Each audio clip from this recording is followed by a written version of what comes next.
अस्सलाम वालेकुम स्टूडेंट्स, आवाज आ रही है आप लोगों को मेरी? वालेकुम सलाम मैम। यस मैम, आ रही है। जी बच्चों, मिड की डेट शीट भी आ गई है। आप लोगों को डेट भी पता चल गई होगी, 12 जुलाई को है। सिलेबस भी पता है। लेक्चर 3 से लेक्चर 10 तक हमारे इंक्लूडेड हैं। किसी यस को कोई मैम। इशू हो किसी भी लेक्चर में, और मुझसे पूछ लें। मुझसे लेक्चर के टाइम पे पूछना है, पूछ लें। अलग से आके पूछना है, आ जाएं कैंपस में। अगर आप लोग हैं, मुझसे ईमेल करके टाइम पूछ लें जब मैं अवेलेबल हूँ, या जो टाइम आप लोग आ सकते हैं आप मुझसे पूछ लें अगर मैं उस टाइम पे हूँ। तो डिस्कस कर लें आके, या ईमेल पे ही पूछना चाहते हैं तो पूछ लें। इसके अलावा ये कि जो पैटर्न होगा उसमें ये कि एमसीक्यूज ही होंगे। सिर्फ एससीक्यू 2-3, या सिर्फ वो भी ऐसे जो कि बहुत ज़्यादा डिस्क्रिप्टिव नहीं होंगे। जैसे मैंने पूरा नोट लिखने को किसी में नहीं दूंगी, सिर्फ टू द पॉइंट कोई चीज़ होगी या कोई ऐसी चीज़ होगी तो सिर्फ वो पूछी जाएगी।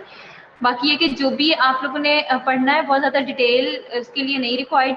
यही है कि कॉन्सेप्ट आप लोगों का बेसिक होना चाहिए। बहुत रट्टे वाली चीज़ें भी नहीं पूछी जाएंगी आप लोगों से। जो भी है पैटर्न आप लोगों ने 2 क्विज दिए हैं, आप लोगों को आइडिया है ही। एंटी न्यू प्लास्टिक एजेंट्स आज हम पढ़ेंगे। सेकंड लास्ट टॉपिक है हमारा ये, और ये जो है लास्ट टॉपिक है एंटीबायोटिक्स में से, जो हमारी खत्म हो जाएगी आगे। फिर नेक्स्ट हमारा लेक्चर है ड्रग टू ड्रग इंटरेक्शंस का। एंटी न्यू प्लास्टिक एजेंट्स कौन से होते हैं? अच्छा, अभी तक हमने जो एंटीबायोटिक्स पढ़ी सारी, वो बाहर से कोई भी ऑर्गेनिज्म, कोई बैक्टीरिया, कोई वायरस, कोई प्रोटोजोआ, कोई भी चीज़ ऐसी थी जो बॉडी के ऊपर एक्ट करती है।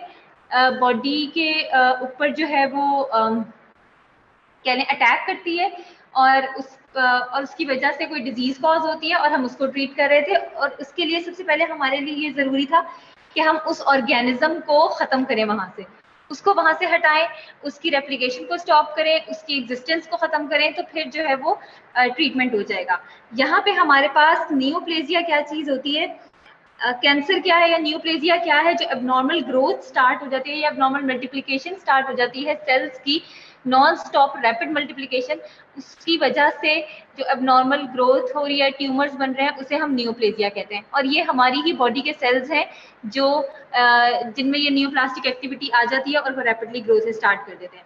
तो ये जो भी हम न्यूप्लास्टिक एजेंट्स देंगे वो हमारी बॉडी के ही सेल्स पे उन्होंने एक्ट करना है।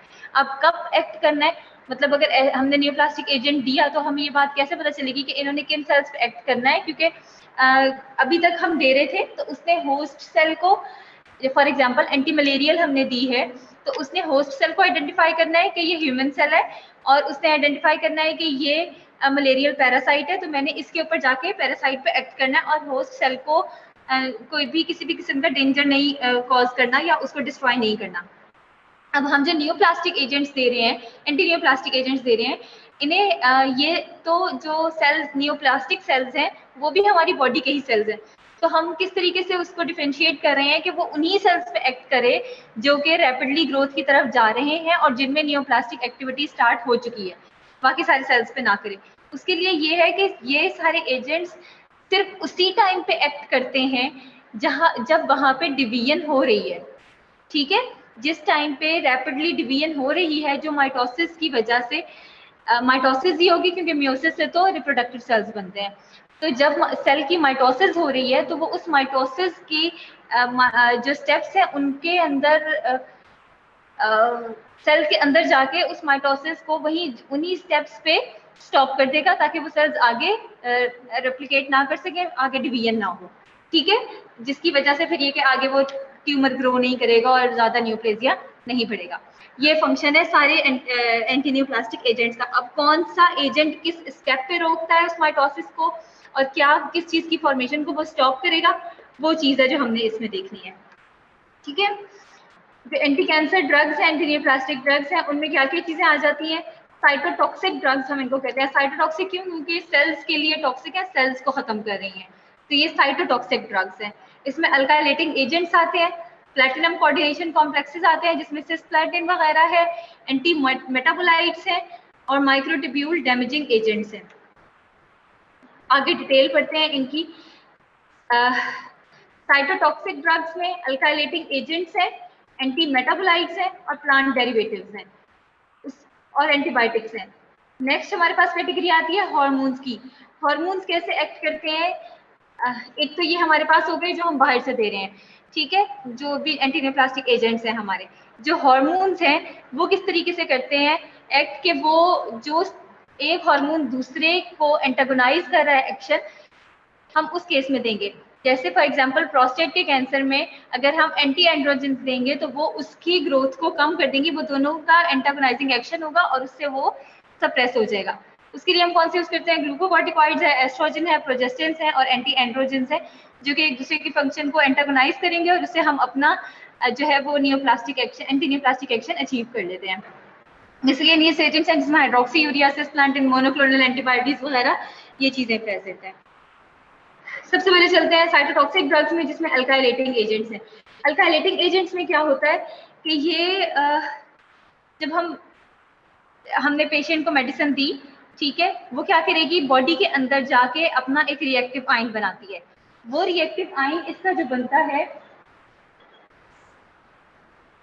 वो जो इसका रिएक्टिव आयन बना है वो जाके कोवलेंट बॉन्ड बनाता है न्यूक्लियोफिलिक सब्सटेंसेस के साथ, जो कि सेल में है। सेल में जहाँ पे न्यूक्लियोफिलिक सब्सटेंसेस बन रहे हैं और आगे प्रोलिफरेशन हो रही है, वो वहां पे जाके बॉन्ड बना लेता है। किसके साथ करता है, अमाइन, हाइड्रोक्सिल या सल्फाइड ग्रुप्स के साथ। और ये जो अल्काइलेटिंग एजेंट्स हम देते हैं ये बाइफंक्शनल होते हैं, यानी दो जगह पे जाके अटैच होते हैं। किस किस तरह से, कौन कौन सी जगह पे, पोजीशन 7 ऑफ ग्वानिन पे, N1 और N3 एडेनिन पे, N1 N3 एडेनिन की और N3 साइटोसिन की, यहाँ पे जाके अटैच हो जाते हैं। बायोफंक्शनल का से होता ये है कि ये इंटरचेन भी अटैच हो जाते हैं और इंट्राचेन भी अटैच हो जाते हैं, और ये सिर्फ ट्रांसक्रिप्शन को नहीं रोक रहे बल्कि रेप्लिकेशन को भी स्टॉप कर रहे हैं। किस तरीके से होता है, ये हमारे पास चेन है, ये हमारी नॉर्मल ह्यूमन सेल में डीएनए की चेन है, जिसमें डबल हेलिक्स फॉर्मेशन हो रही होती है, और वो डीएनए जो है माइटोसिस में 1 से 2 बनते हैं और फिर जो है वो आपस में इसकी क्रॉस लिंकिंग हो रही है। यहाँ पे जब ये क्रॉस लिंकिंग आती है, यहाँ पे अल्काइलेटिंग एजेंट्स आते हैं और वो आके अटैच हो जाते हैं। जैसे यहाँ पे जी अटैच हो रहा था, उसने उसको ब्रेक कर दिया। इस तरीके से ये अपना कोवलेंट बॉन्ड इनके साथ बना लेता है, और उससे क्या होता है कि जो रेप्लिकेशन एस फेज में थी वहीं पे रुक जाती है, ठीक है। जिसकी वजह से क्या होता है कि डीएनए जो है वो अनपेयर रह जाता है और ससेप्टेबल हो जाता है अल्काइलेशन के लिए, ब्लॉक आ जाता है एट G2 फेज, और जो सारे सेल्स हैं वो एपोप्टोटिक हो जाते हैं, यानी कि वहीं पे डिस्ट्रॉय हो जाते हैं। समझ आइए किस तरीके से हुआ है ये,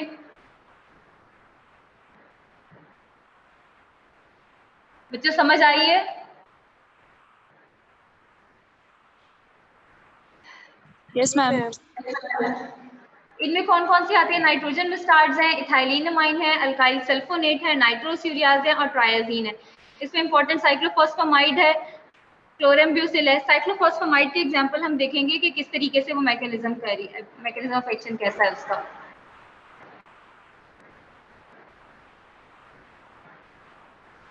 और मेरा ख्याल है कि ये बहुत ही पुराना वो है जिसकी वजह से इसमें वो स्लाइड ही शो नहीं हो रही।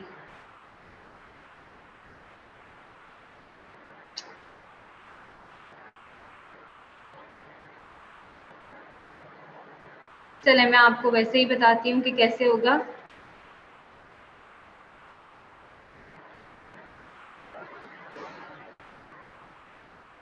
मैं मोबाइल पे इसको खोलती हूँ फिर दिखाती हूँ आप लोगों को।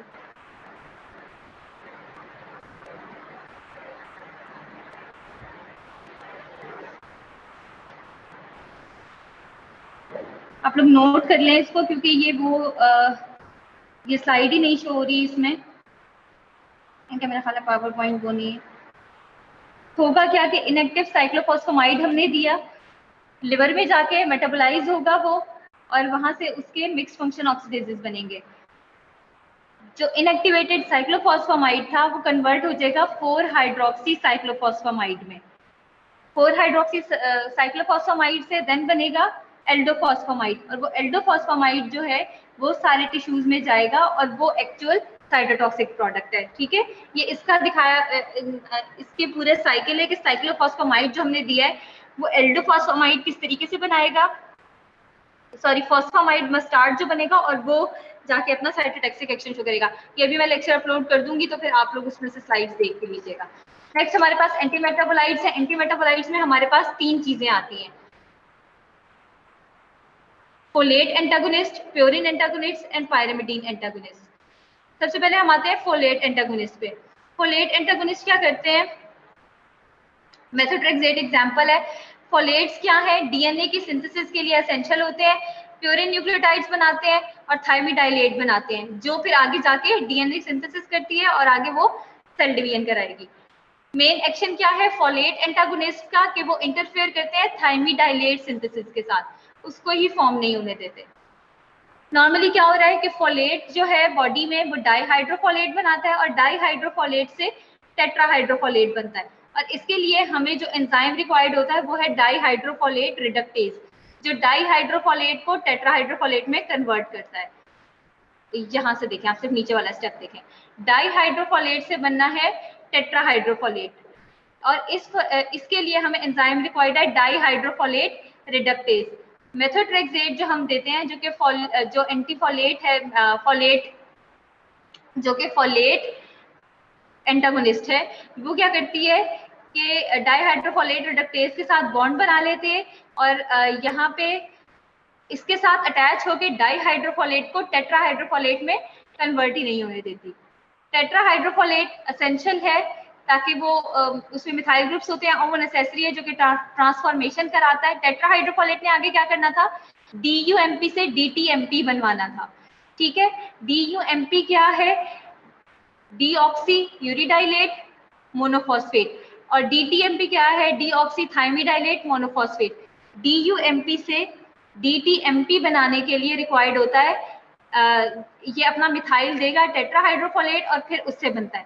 अब यहाँ पे क्या होगा कि जब टेट्राहाइड्रोफोलेट ही नहीं बन रहा तो DTMP नहीं बनेगा, ठीक है, और फिर आगे ना DNA बनेगा ना प्योरिन्स बनेगी। और जब DUMP से DTMP बन रहा होता है तो वहां पे जो हमें एंजाइम रिक्वायर्ड होता है वो है थायमिडाइलेट सिंथेटेज। यहाँ थायमिडाइलेट सिंथेटेज के साथ जो एंटागोनिस्ट करता है वो है फ्लोरोयूरेसिल, जो हम अगला पढ़ेंगे। और जब DUMP से DTMP बन रहा है तो टेट्राहाइड्रोफोलेट दोबारा डाईहाइड्रोफोलेट बना देता है ताकि ये साइकिल रिपीट होता जाए। ये जो ऊपर वाला पार्ट है ये भी आप लोग छोड़े, डाईहाइड्रोफोलेट से टेट्राहाइड्रोफोलेट बनना है और उसके लिए डाईहाइड्रोफोलेट रिडक्टेज रिक्वायर्ड है। मेथोट्रेक्सेट इसके साथ अटैच हो जाएगा और टेट्राहाइड्रोफोलेट नहीं बनने देगा।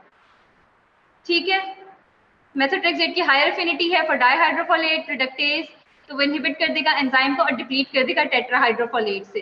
नेक्स्ट हमारे पास चीज आई फ्लोरोयूरेसिल, जो कि हमने यहाँ पढ़ा, अभी आप लोग इसी डायग्राम से देख लें, फिर आगे जब स्लाइड्स अपलोड कर दूंगी फिर देख लीजिएगा। फ्लोरोयूरेसिल ने कहाँ एक्ट किया? थायमिडाइलेट सिंथेटेज पे एक्ट किया और DUMP से DTMP नहीं बनने देगा। ठीक है, प्योरिन एंटागोनिस्ट क्या करता है?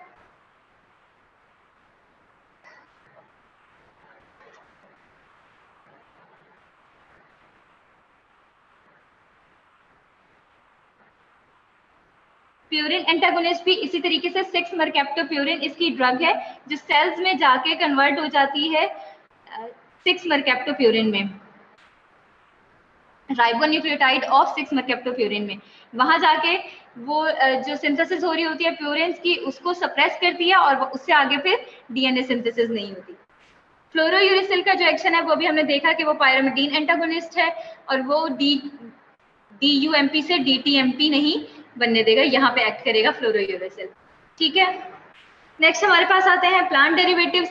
प्लांट डेरिवेटिव्स में क्या है? इस स्लाइड में जो फ्लोरोयूरेसिल की है इसमें इसी तरीके से एक फ्लो चार्ट बना हुआ है जिसमें इसका फ्लोरोयूरेसिल का बताया हुआ है। प्लांट डेरिवेटिव्स है। नेक्स्ट हमारे पास विनकेल्केरॉइड्स आती है, विनक्रिस्टिन है, विनब्लास्टिन है और विंडिसिन है। ये किस लिए यूज होते हैं? माइटोसिस को इनहिबिट करते हैं, ट्यूबुलिन के साथ बाइंड कर जाते हैं, पॉलीमराइजेशन को इनहिबिट करेंगे, माइक्रोट्यूब्यूल्स की, और स्पिंडल फॉर्मेशन को स्टॉप कर देते हैं। स्पिंडल फॉर्मेशन क्या होती है? जब 2 क्रोमोसोम्स आपस में अलग होते हैं फिर नए क्रोमोसोम्स के साथ मिलके वो माइटोटिक मटेरियल एक्सचेंज कर रहे होते हैं, उसको कहते हैं स्पिंडल फॉर्मेशन। माइटोसिस अगर आप लोगों को याद हो, और वहां पे वो मेटाफेज में ही अरेस्ट कर देते हैं। सेल साइकिल स्पेसिफिक होते हैं और फेज स्पेसिफिक होते हैं, यानी कि सिर्फ तभी एक्ट करेंगे जब सेल साइकिल में है, माइटोसिस उसमें चल रही है तभी, और फेज स्पेसिफिक है कि सिर्फ मेटाफेज पे जाके ही एक्ट करेंगे जहाँ पे स्पिंडल फॉर्मेशन हो रही है। ठीक है, आप लोगों को शायद याद हो माइटोसिस, तो वो एक पोल सा बना लेते हैं और उस पर सारे क्रोमोसोम्स आके अटैच हो जाते हैं। थोड़ा सा रिवाइज कर लीजिएगा इसको। टेक्सेन्स हैं, ये भी हम डिराइव करते हैं योर ट्री से, रिवर्सिबली बाइंड कर जाता है ट्यूबुलिन के साथ और इसी तरीके से स्टेबल नॉन फंक्शनिंग माइक्रोट्यूब्यूल बनाता है और जो है ना वो इससे नॉन फंक्शनिंग जो है ट्यूब्यूल्स बन जाते हैं और वो आगे प्रोलिफरेट नहीं करते। माइटोसिस के साथ ही इंटरफेयर करता है और सेल डेथ कॉज करता है। एपिपोडोफाइलोटॉक्सिन्स हैं, इसमें इटॉक्साइड मोस्ट कॉमन है, ये सेमी सिंथेटिक है, इनहिबिट करती है टोपोआइसोमेरेज 2 एंजाइम को जो कि डीएनए को डैमेज करता है, ब्लॉक कर देती है सेल को एस से लेके G2 फेज में। एंटीबायोटिक्स हैं, एंटीबायोटिक्स क्या रोल प्ले करती हैं? डेक्टिनोमाइसिन है, ये क्या करती है अगर हम इसे देंगे तो ये डबल हेलिक्स जो होता है डीएनए का, जो अभी देखा था हमने जीसी बेस पेयरिंग है जहाँ पे वहां पे जाके इंटरफेयर करती है और मूवमेंट करवाती है आरएनए पॉलीमरेज की अलोंग विद जीन और प्रिवेंट कर देती है ट्रांसक्रिप्शन को। इसके अलावा स्ट्रैंड ब्रेक भी करवा देते हैं और स्टेबलाइज कर देती है डीएनए टोपोमरेज 2 कॉम्प्लेक्स, टोपोआइसोमेरेज 2 कॉम्प्लेक्स। डॉक्सोरिबोसिन भी डीएनए के साथ बाइंड कर देती है और इनहिबिट कर देती है दोनों डीएनए और आरएनए के सिंथेसिस को, ब्रेक कर देती है डीएनए स्ट्रैंड्स को टोपोआइसोमेरेज 2 को एक्टिवेट करके और वहां पे उसकी सिशन कॉज करती है, वो वहीं से कट हो जाते हैं। सेमीक्विनोलोन रेडिकल्स क्या काम करते हैं कि वो फ्री ऑक्सीजन बॉडी में आ जाती है, फ्री ऑक्सीजन सुपर ऑक्साइड की फॉर्म में होती है या फिर H2O2 की फॉर्म में होती है, जो फिर सिंगल स्ट्रैंड डीएनए जो होता है ना उसको उसके लिए मॉलिक्यूलर सीजर के तौर पे एक्ट करते हैं और वहां से वो कट जाती है, सिशन हो जाती है उसकी। ब्लियोमाइसिन्स मेटल चिलेटिंग ग्लाइकोपेप्टाइड एंटीबायोटिक्स हैं, ये क्या करती है चिलेशन कर देती हैं कॉपर और आयरन आयंस की जो कि फिर सुपर ऑक्साइड आयंस बनाते हैं जो इसी तरीके से फिर डीएनए पे एक्ट करेंगे, जो डीएनए पहले का बना हुआ होगा उसे भी डिग्रेड कर देंगे, चेन फ्रेगमेंटेशन कर देंगे और फ्री बेसिस रिलीज हो जाएंगी। हार्मोन्स हैं, उसमें ग्लूकोकॉर्टिकॉइड्स है, मैंने बताया था कि किस तरीके से एक्ट करेगा, इनहिबिटरी इफेक्ट दिखाते हैं अपने, मोस्ट कॉमन इसमें हम प्रेडनिसोलोन यूज कर रहे हैं या डेक्सामेथासोन है। लिम्फोसाइट प्रोलिफरेशन के ऊपर इनहिबिटरी एक्शन शो करते हैं, अपना ल्यूकीमियाज या लिम्फोमाज में यूज करते हैं। ल्यूकीमिया क्या होगा, ल्यूकोसाइट्स की जो प्रोलिफरेशन हो रही है एबनॉर्मल, उसे ल्यूकीमियाज कहते हैं, ब्लड कैंसर जिसे मोस्ट कॉमनली कहते हैं। लिम्फोमाज भी लिम्फ नोड्स के जो होते हैं कैंसर्स उनको कहते हैं। होता क्या है कि ग्लूकोकॉर्टिकॉइड्स में पोटेंशियल होता है कि रेस्ड इंट्राक्रैनियल प्रेशर को लोअर डाउन कर देते हैं और इससे ये होता है कि जो एंटी कैंसर के साइड इफेक्ट्स हैं उसको ये कम कर देते हैं और एज सपोर्टिव थेरेपी हम इसको फिर यूज कर लेते हैं। एस्ट्रोजेंस में डाइथाइल स्टिलबेस्ट्रॉल और एथिनाइल एस्ट्राडायोल दो एस्ट्रोजेंस हैं जो क्लिनिकली यूज कर रहे हैं हम पैलिएटिव ट्रीटमेंट में, खासतौर पे एंड्रोजन डिपेंडेंट प्रोस्टेटिक ट्यूमर्स में। पैलिएटिव ट्रीटमेंट क्या होता है, जो एक्चुअली में ट्रीटमेंट नहीं होता, मतलब हमें ये चीज पता है कि ये पेशेंट या इसका जो सेल्स है वो डिस्ट्रॉय नहीं हो रहे या वो नहीं हो रहे, लेकिन जितनी भी लाइफ बाकी है हम उसको बेटर कर रहे हैं, पेन फ्री कर रहे हैं या बेटर कर रहे हैं कि जितनी भी है वो क्वालिटी लाइफ गुजर जाए, हालांकि हमें ये बात पता है कि इसका कैंसर ट्रीटमेंट की तरफ नहीं जा रहा। गोनाडोट्रोपिन रिलीजिंग हार्मोन एनालॉग्स अगर दे देंगे तो उससे भी ये ट्रीट हो जाते हैं। इसके अलावा ये एस्ट्रोजेंस जो है, ये जो जितने भी एंटी नियोप्लास्टिक एजेंट्स हम यूज कर रहे हैं या हमें जो भी है, ये सेल्स पे सिर्फ तभी एक्ट करेंगे जब वो अपने प्रोलिफरेटिंग फेज में होंगे, ठीक है, जब वो डिवीजन कर रहे हैं। इसी वजह से जो लेटेंट मेमोरी कैंसर सेल्स पड़े हुए थे उन पे ये एक्ट नहीं कर रहे थे। तो एस्ट्रोजन का काम क्या होगा कि अगर हमने एस्ट्रोजन दिए तो वो जो रेस्टिंग सेल्स थे, जो लेटेंट पड़े हुए थे कैंसर सेल्स, उनको दोबारा से वो सर्कल में लेकर आता है, प्रोलिफरेटिंग सर्कल में, और जब वो वहां दोबारा प्रोलिफरेशन स्टार्ट करते हैं तो फिर वो साइटोटॉक्सिक ड्रग्स उन पे एक्ट करके उनको किल कर देते हैं। इस तरीके से एस्ट्रोजेंस जो है वो हेल्प करते हैं साइटोटॉक्सिक ड्रग्स की कि वो उनको डैमेज कर सके।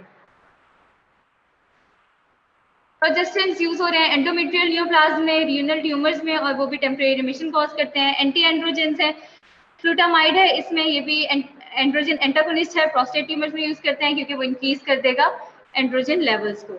मिसलेनियस ड्रग्स हैं जिसमें हाइड्रोक्सीयूरिएज आती हैं, वो क्या करेंगी, राइबोन्यूक्लियोटाइड से डीऑक्सी राइबोन्यूक्लियोटाइड नहीं बनने देंगी, राइबोन्यूक्लियोसाइड डाइफॉस्फेट रिडक्टेज एंजाइम को ब्लॉक करके,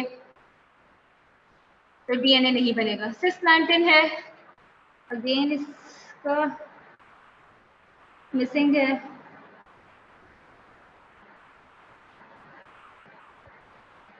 सिस्प्लाटिन क्या करता है, सेल में एंटर होने के बाद इसमें से क्लोराइड आयन डिसोसिएट होता है जो कि रिएक्ट करता है डीएनए के साथ। जब वो डीएनए के साथ रिएक्ट करता है तो क्रॉस लिंकिंग जो है N7 पे और O6 पे गुआनिन मॉलिक्यूल्स की वहां पे डिस्ट्रप्शन कॉज करता है और लोकल डीजेनरेशन, वहीं पे डीजेनरेशन हो जाती है डीएनए की।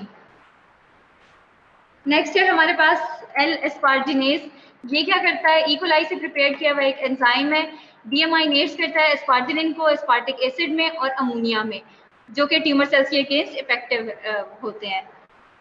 और जैसे कि लिम्फोब्लास्टिक ल्यूकीमिया में मोनोक्लोनल एंटीबॉडीज भी यूज होती हैं इसमें। फॉर एग्जांपल रिटोक्सिमाब एक्टिवेट कर देती हैं होस्ट के इम्यून सिस्टम को कि वही किल कर दे कैंसर सेल्स को, जो कि बीटा सेल लिम्फोमा में यूज हो रही हैं। एंटी कैंसर ड्रग्स जितनी भी हैं उनकी रेजिस्टेंस बॉडी में डेवलप हो जाती है। क्यों हो जाती है, डिक्रीज एक्यूमुलेशन हो जाती है साइटोटॉक्सिक ड्रग्स की, डिक्रीज हो जाती है अमाउंट ऑफ ड्रग जो कि सेल अपटेक करे, इनसफिशिएंट एक्टिवेशन हो जाती है ड्रग की, यानी कि वो जितनी ड्रग हमें चाहिए थी एक्टिवेटेड रिक्वायर्ड उतनी एक्टिवेशन ही नहीं हुई उसकी, इनएक्टिवेशन हो, या फिर जो ड्रग ली है उसकी जल्दी एक्टिवेशन हो रही है, या फिर जो टारगेट एंजाइम था उसकी कंसंट्रेशन बहुत ज्यादा हो गई है, डिक्रीज रिक्वायरमेंट फॉर सबस्ट्रेट, यानी कि वो सबस्ट्रेट ही प्रेजेंट नहीं है जिसमें उसने एक्ट करना है, इतना ज्यादा है ही नहीं, तो वो रेजिस्टेंस उससे ज्यादा, अगर ज्यादा ड्रग ले लिए तो वो बैलेंस आउट हो जाता है। Increase utilisation of alternative metabolic pathways, anti metabolites में ऐसे होता है कि अगर एक तरीके से वो ग्रो कर रहा था आपने उसके अगेंस्ट दे दी तो वो दूसरे किसी तरीके से प्रोलिफरेट करना स्टार्ट हो जाए, या फिर जैसे अल्काइलेटिंग एजेंट्स थे जो सेल्स को किल कर रहे थे वो उनके जल्दी से रिपेयर उनमें स्टार्ट हो जाए और वो दोबारा से प्रोलिफरेशन स्टार्ट कर दें, या फिर ऑल्टर्ड एक्टिविटी हो जाए टारगेट की, जैसे कि मॉडिफिकेशन हो जाए टोपोआइसोमेरेज 2 की और फिर वो दोबारा से स्टार्ट कर दे, म्यूटेशंस हो जाए वेरियस जीन्स में जो कि फिर रेजिस्टेंट करते हैं टारगेट मॉलिक्यूल्स को। ये सारी वो मैकेनिज्म्स हैं जिसकी वजह से साइटोटॉक्सिक ड्रग्स की या एंटी कैंसर ड्रग्स की रेजिस्टेंस बॉडी में डेवलप हो जाती है। इसके लिए ट्रीटमेंट प्रोटोकॉल्स क्या देंगे, फिर के कॉम्बिनेशन में देंगे। कॉम्बिनेशन इसलिए बेहतर है मोनोथेरेपी से क्योंकि रेजिस्टेंस भी जल्दी डेवलप नहीं होगी। दूसरी चीज ये है कि वो एक दूसरे को एडिटिव इफेक्ट देंगे और एक दूसरे को ट्रीटमेंट में सपोर्ट करेंगे। जो कॉम्बिनेशन रिजीम्स यूज होती है मोस्ट कॉमनली उसमें POPM और VAMP। POPM लिम्फोसिटिक ल्यूकीमिया में, VAMP यूज हो रही है एक्यूट ल्यूकीमिया में। इनके बेशक आप लोग ये वाले नाम ना याद करें लेकिन इसमें तो प्रेडनिसोलोन है, ऑनकोविन है, प्योरेंथॉल है और M से फिर मेथोट्रेक्सेट है। VAMP में विनक्रिस्टिन है, A से एमिथोप्रिन है, मेथोट्रेक्सेट आप लोग ये नाम ना भी याद रखें, आपको मेडिसिन याद रखें मेथोट्रेक्सेट है तो भी सही है, लेकिन वो क्योंकि एब्रिविएशन के साथ है इस वजह से आप लोगों को यूं ज्यादा आसान होगा। मरकेप्टोप्यूरिन है और प्रेडनिसोलोन है जो एक्यूट ल्यूकीमिया में यूज होते हैं। ये टोटल है। अब एक फिगर जो हम लोगों ने बीच से स्किप की थी जी, ये बहुत इंपॉर्टेंट है क्योंकि इसमें सारी ड्रग्स का उन्होंने बताया हुआ है कि कौन सी क्या मैकेनिज्म शो कर रही है और ये आप लोगों ने बहुत ज्यादा फोकस करना है इस पे। और अगर कोई और चीज आप लोगों को लगे वो भी बेशक इसके साथ ही ऐड कर लें। हो क्या रहा है, प्यूरिन और पायरिमिडीन की सिंथेसिस हो रही है जिससे राइबोन्यूक्लियोटाइड्स बन रहे हैं, जो नॉर्मल मैकेनिज्म है बॉडी का। राइबोन्यूक्लियोटाइड्स बने, राइबोन्यूक्लियोटाइड से डीऑक्सीराइबोन्यूक्लियोटाइड्स बनेंगे जिससे आगे डीएनए बनेगा। उस डीएनए से फिर आरएनए बनते हैं, ट्रांसफर आरएनए, मैसेंजर आरएनए या राइबोसोमल आरएनए। वो आरएनए आगे प्रोटीन्स बनाते हैं और वो प्रोटीन्स आगे माइक्रोट्यूब्यूल्स बनाती हैं और एंजाइम्स बनाती हैं। अब हमने जितनी भी ड्रग्स पढ़ी हैं वो इस पूरे जो हमारा प्रोसेस चल रहा है इसके किसी ना किसी प्रोसेस में आके इफेक्ट करेंगी और उसे स्टॉप करेंगी। फॉर एग्जाम्पल हमने सबसे पहले अल्काइलेटिंग एजेंट्स पढ़े, उनका क्या काम है कि वो डीएनए की क्रॉस लिंकिंग जहाँ पे थी उस पे आके एक्ट करती हैं। ठीक है, अल्काइलेटिंग एजेंट्स भी और सिस्प्लाटिन भी ये एक्ट करेंगी डीएनए पे।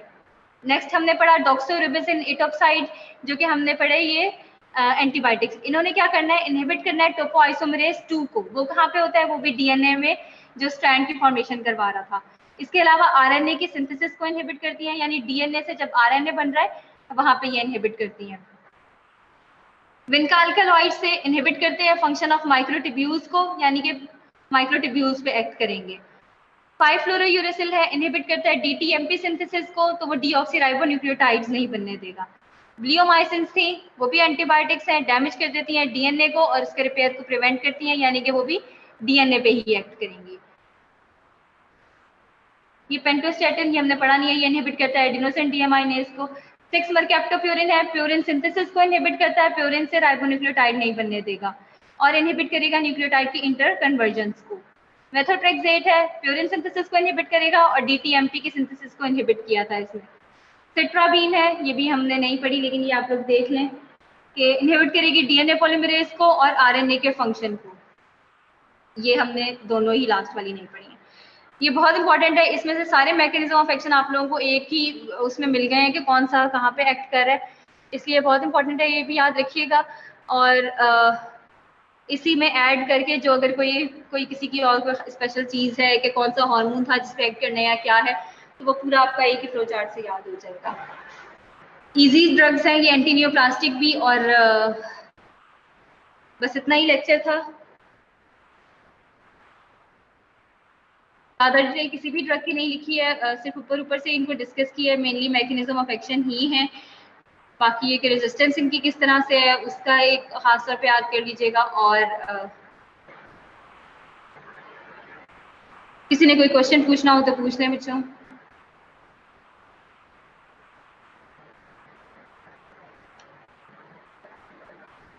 मैम जी बच्चे।